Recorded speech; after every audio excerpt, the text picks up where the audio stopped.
ವಾಲ್ಮೀಕಿ ಹಗರಣದಲ್ಲಿ ಶಾಸಕ ದದ್ದಲ್ ಅನ್ನೋದಕ್ಕಿಂತಲೂ ಅಧ್ಯಕ್ಷ ದದ್ದಲ್ ಎಸ್ಕೇಪ್ ಆಗಿದ್ದಾರೆ. ಯಾವ ನೋಟಿಸ್ಗೂ ಕೂಡ ಡೋಂಟ್ ಕೇರೇ ಮಾಡ್ತಿಲ್ಲ. ವಾಲ್ಮೀಕಿ ಹಗರಣದಲ್ಲಿ ಶಾಸಕ ದದ್ದಲ್ ಎಸ್ಕೇಪ್ ಆಗಿರೋದು. ಇಡಿ ನೋಟಿಸ್ಗೂ ಕೂಡ ದದ್ದಲ್ ಡೋಂಟ್ ಕೇರ್. ಆಪ್ತ ಶಿವಪ್ಪ ನಾಯಕ ಜೊತೆ ದದ್ದಲ್ ಪರಾರಿಯಾಗಿದ್ದಾರೆ. KA 36Z1183 ನಂಬರ್ ಕಾರಿನಲ್ಲಿ ಎಸ್ಕೇಪ್ ಆಗಿದ್ದಾರೆ. ಕಾಂಗ್ರೆಸ್ ಕಾರ್ಯಕರ್ತ ಶಿವಪ್ಪ ನಾಯಕ್, ಪೊಲೀಸ್ ಕಾನ್ಸ್ಟೇಬಲ್ ಆಗಿದ್ದಂಥ ಶಿವಪ್ಪ ನಾಯಕ್ ಅವರ ಆಪ್ತರ ಕಾರ್ನಲ್ಲಿ ರಾಯಚೂರಿನಿಂದ ಮಂತ್ರಾಲಯದ ಕಡೆಗೆ ಹೋಗ್ತಿದ್ರು ಅನ್ನುವಂಥ ಡೀಟೇಲ್ಸನ್ನು ನಾವೀಗಾಗಲೇ ರಿಪಬ್ಲಿಕ್ ಕನ್ನಡ ಕೊಟ್ಟಿತ್ತು. ಈಗ ಇಡಿ ಮೊದಲಿಗೆ ಒಂದು ನೋಟಿಸನ್ನು ಕೊಡುತ್ತೆ. ಅವರಿಗೆ ಬೆಂಗಳೂರಿನ ನಿವಾಸಕ್ಕೆ ಹೋಗಿ ನೋಟಿಸನ್ನು ಕೊಡ್ತಾರೆ.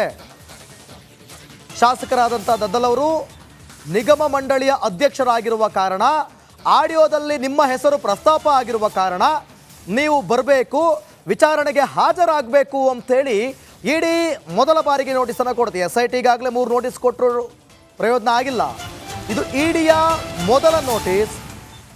ಈ ನೋಟಿಸ್ಗೂ ಕೂಡ ದದ್ದಲ್ ಡೋಂಟ್ ಕೇರ್ ಅಂತಿದ್ದಾರೆ. ಇದುವರೆಗೂ ಕೂಡ ಬಂದಿಲ್ಲ, ಅವರು ಹೋದವರು ಇನ್ನೂ ಬಂದಿಲ್ಲ. ಬೆಂಗಳೂರಿನ ನಿವಾಸದಲ್ಲಿ ಅವರಿಗೆ ನೋಟಿಸನ್ನು ಕೊಟ್ಟಿರೋದು ಯಲಹಂಕದಲ್ಲಿರುವಂತಹ villa number blossom villa number 18, ಈ ಒಂದು ಮನೆಯಲ್ಲಿರುವಂತಹ ದದ್ದಲ್ ಹೌಸ್.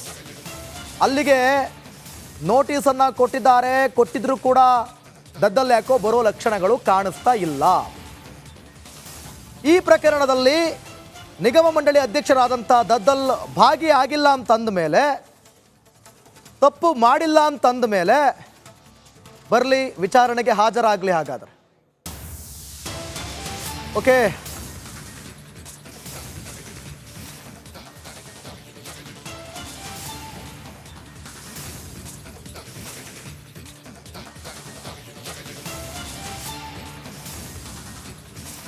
ಸತತ 46 ವರ್ಷಗಳ ಬಳಿಕ ರತ್ನ ಭಂಡಾರವನ್ನು ತೆರೆಯಲಾಗಿದೆ. ಅದರಲ್ಲಿ ಸಾಕಷ್ಟು ಅಧಿಕಾರಿಗಳು ಮತ್ತು ಸಂಬಂಧಪಟ್ಟವರು ಎಲ್ಲರೂ ಕೂಡ ಅಲ್ಲಿದ್ದಾರೆ. ಆದರೆ 46 ವರ್ಷಗಳ ಬಳಿಕ ಎಷ್ಟು KG ರತ್ನ ಭಂಡಾರ, ಚಿನ್ನಾಭರಣ, ಅದರ ರಹಸ್ಯ ಬಯಲಾಗಬೇಕಿದೆ.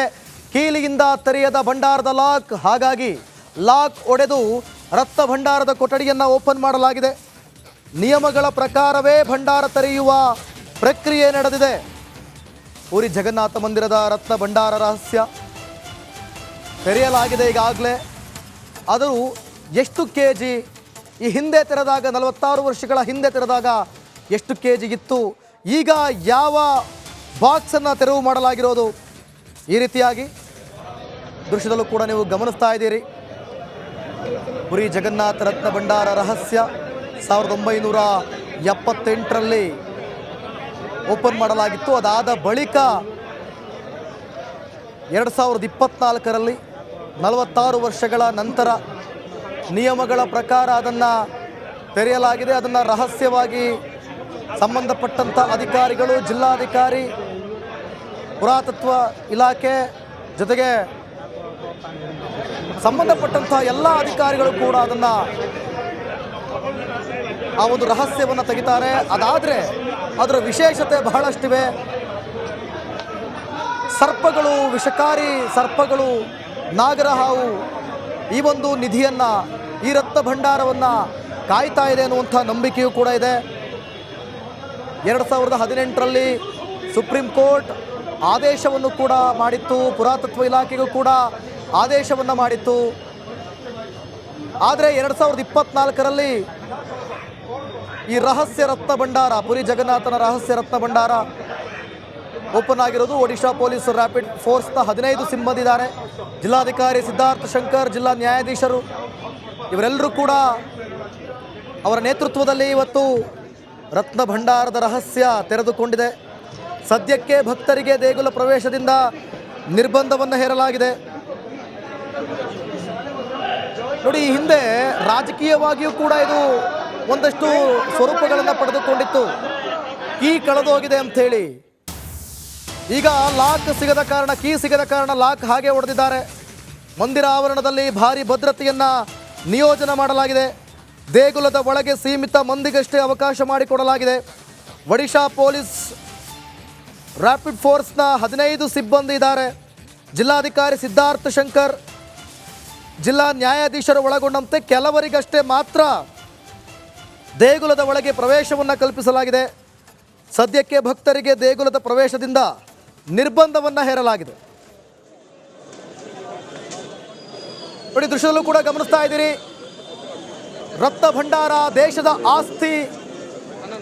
ಇಡೀ ಈ ರತ್ನ ಭಂಡಾರದ ಬೆಲೆ ವ್ಯಾಲ್ಯೂ ಎಷ್ಟಿದೆ ಅಂತಂದ್ರೆ ಇಡೀ ಭಾರತದ ಜನರು 2 ವರ್ಷಗಳವರೆಗೆ ಜೀವಿಸ್ಬೋದು, ಬದುಕಬಹುದು, ಅಷ್ಟರ ಮಟ್ಟಿಗೆ ಅದರ ಬೆಲೆ ಇದೆ. 1978ರಲ್ಲಿ ಮೊದಲ ಬಾರಿಗೆ ಓಪನ್ ಆಗಿದ್ದು, ಅದಾದಮೇಲೆ 1985ರಲ್ಲಿ ಬಲಭದ್ರ ದೇವರ ಚಿನ್ನಾಭರಣಗಳು ಪತ್ತೆಯಾಗಿತ್ತು. 1985ರಲ್ಲಿ ಬಲಭದ್ರ ದೇವರ ಚಿನ್ನಾಭರಣಗಳು ಪತ್ತೆಯಾಗಿತ್ತು. ರತ್ನ ಭಂಡಾರದಲ್ಲಿ ಎಷ್ಟು ನಿಧಿಗಳಿವೆ ಅಂಥೇಳಿ ಲೆಕ್ಕಾಚಾರವನ್ನು ಹಾಕಲಾಗುತ್ತೆ. ಈ ಹಿಂದೆ 127 kg, ಈ ಹಿಂದೆ 46 ವರ್ಷಗಳ ಹಿಂದೆ ಅದನ್ನು ಓಪನ್ ಮಾಡಿದಾಗ 11 ಮಂದಿ ಉಸ್ತುವಾರಿ ತಂಡದ ಸದಸ್ಯರು ಪ್ರವೇಶವನ್ನು ಮಾಡಿರೋದು. 11 ಮಂದಿಯಿಂದ ಇಡೀ ಪ್ರಕ್ರಿಯೆಯ ಉಸ್ತುವಾರಿ, ಧೋತಿ ಮತ್ತು ಶಲ್ಯ ಧರಿಸಿರುವ ಎಲ್ಲ ಸದಸ್ಯರು.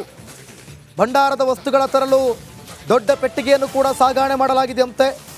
ತಾತ್ಕಾಲಿಕ ಶೆಡ್ ನಿರ್ಮಿಸಿ ಪ್ರಕ್ರಿಯೆಯನ್ನು ಮುಂದುವರೆಸಿದ್ದಾರೆ. ಅಂದರೆ ಇದರ ಉಸ್ತುವಾರಿ 11 ಮಂದಿಯದ್ದು. ಸಂಪೂರ್ಣ ಜವಾಬ್ದಾರಿ ಇವರ ಮೇಲೆ ಇರೋದು, ಸಂಪೂರ್ಣ ಉಸ್ತುವಾರಿ, ಸಂಪೂರ್ಣ ಹೊಣೆ ಈ 11 ಮಂದಿಯ ಮೇಲೆ. ಧೋತಿ ಮತ್ತು ಶಲ್ಯವನ್ನು ಧರಿಸಿ ಒಳಗಡೆ ಹೋಗಿದ್ದಾರೆ. ಭಂಡಾರದ ವಸ್ತುಗಳನ್ನು ತರೋದಕ್ಕೆ ದೊಡ್ಡ ಪೆಟ್ಟಿಗೆ ಸಾಗಣೆ ಮಾಡಲಾಗಿದೆ.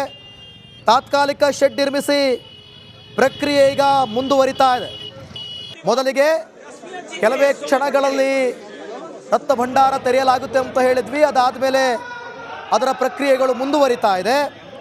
ಅದರ ಕೀ ಸಿಗದ ಕಾರಣ ಲಾಕ್ ಓಪನ್ ಮಾಡೋದಕ್ಕೆ ನಿಯಮಗಳ ಪ್ರಕಾರ ಲಾಕನ್ನು ಒಡೆದು ರತ್ನ ಭಂಡಾರದ ಕೊಠಡಿಯನ್ನು ಓಪನ್ ಮಾಡಲಾಗುತ್ತೆ.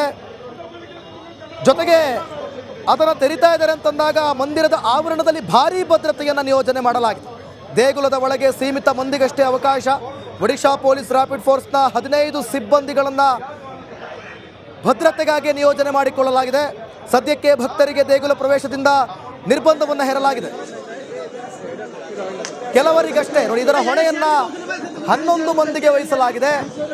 ಒಳಗಡೆ ರತ್ನ ಭಂಡಾರದಲ್ಲಿ ಏನೆಲ್ಲ ಇವೆ, ವಜ್ರ ವೈಡೂರ್ಯಗಳು, ಇವುಗಳನ್ನು ಒಳಗೊಂಡಂತಹ ರತ್ನ ಭಂಡಾರದ ಕೊಠಡಿ ಬಾಗಿಲು ಓಪನ್ ಆಗಿದೆ. ಪುರಿ ಜಗನ್ನಾಥ ಕಿರೀಟ, ಕೈ ಒಡವೆ, ಕಾಲಿನ ಒಡವೆಗಳನ್ನು ಹೊರತೆಗೆದಿದ್ದಾರೆ ಸದಸ್ಯರು. ಸುರಕ್ಷಿತವಾಗಿ ಹೊರತೆಗೆದಿದ್ದಾರೆ ಉಸ್ತುವಾರಿ ಸಿಬ್ಬಂದಿ. ಯಾವುದೇ ಸಮಸ್ಯೆಗಳಿಲ್ಲದೆ ಸುರಕ್ಷಿತವಾಗಿ ರತ್ನ ಭಂಡಾರದ ಕೊಠಡಿಯ ಬಾಗಿಲನ್ನು ಓಪನ್ ಮಾಡಿ ಪೂರಿ ಜಗನ್ನಾಥನ ಕಿರೀಟ, ಕೈಗೆ ಸಂಬಂಧಪಟ್ಟಂತಹ ಒಡವೆ, ಕಾಲಿಗೆ ಸಂಬಂಧಪಟ್ಟಂತಹ ಒಡವೆಗಳನ್ನು ಹೊರತೆಗೆದಿದ್ದಾರೆ ಅನ್ನುವಂಥ ಡೀಟೇಲ್ಸ್ ಸದ್ಯಕ್ಕೆ ಸಿಗ್ತಾ ಇದೆ.